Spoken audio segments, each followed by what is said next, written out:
Hey there, hope you're well. Did you know that we have a BS radar?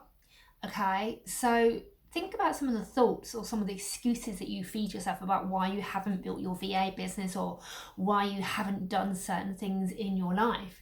Okay, it's so easy sometimes to blame other people. Well, this happened, or blame a circumstances. Well, this happened.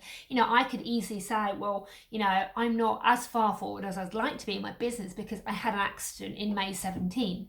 But that's just BS, okay? It's just BS. It's not true. Like, we can create our own reality, and we can do that by changing the thoughts. So what I encourage you to do today is to be so much more aware of the of the thoughts that you're feeding yourself, and ask yourself, is this based in reality? Is there evidence? How many hours or how much time every day do I keep feeding myself the same excuses, the same BS, the same limiting beliefs? Because that's all it is, and it's our brain trying to keep us safe, because the brain doesn't like change. But really get curious with your language, and where are you making excuses? Okay, if you said that you can't do something, listen to the reason why. Is that based on reality, evidence? Is it fact? Or is it just your belief about the world? Because beliefs are just that. They are not fact, they are a belief.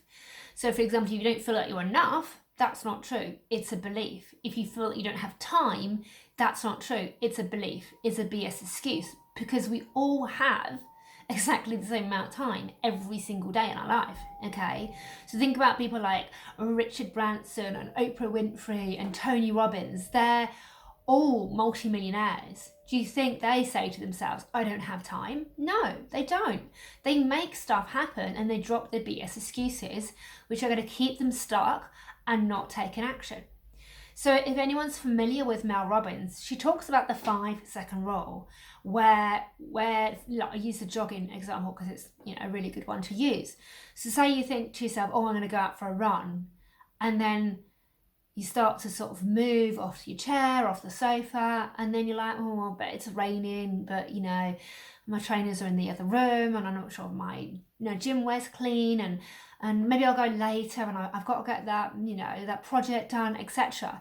Your mind starts getting in the way, and you start making excuses, okay, because you're comfortable. Okay, but when you're comfortable, you don't achieve your goals. So the 5-second rule that Mel Robbins talks about is to take action within 5 seconds, because if you don't, then your mind starts to get in the way, just like I explained in the example of going out for a run. So if you look at it differently and apply the 5-second rule and go, right, I'm going to go for a run, and you start to notice those thoughts coming in, like, oh, it's raining, just take action straight away. Grab those trainers, keep taking action, put your leggings on, don't worry about if they're dirty, because you're going to get sweaty anyway, right? Okay, and just take action, because the more and more we think about things, the more excuses we create about why we think we can't do something. It is just a BS excuse. And I say this with absolute love, because I make up BS excuses as well, okay? I'm fearful about moving forward in areas of my life or business, but if I want to move the needle forward, I have to take action, and it's the same for you. If you want to change your life, if you want to create that business or have a better life, then you have to take action, and you have to let go of the excuses that are keeping you stuck where you are, because you won't move forward. So hopefully that video was useful, and I shall see you again soon. Take care now. Bye.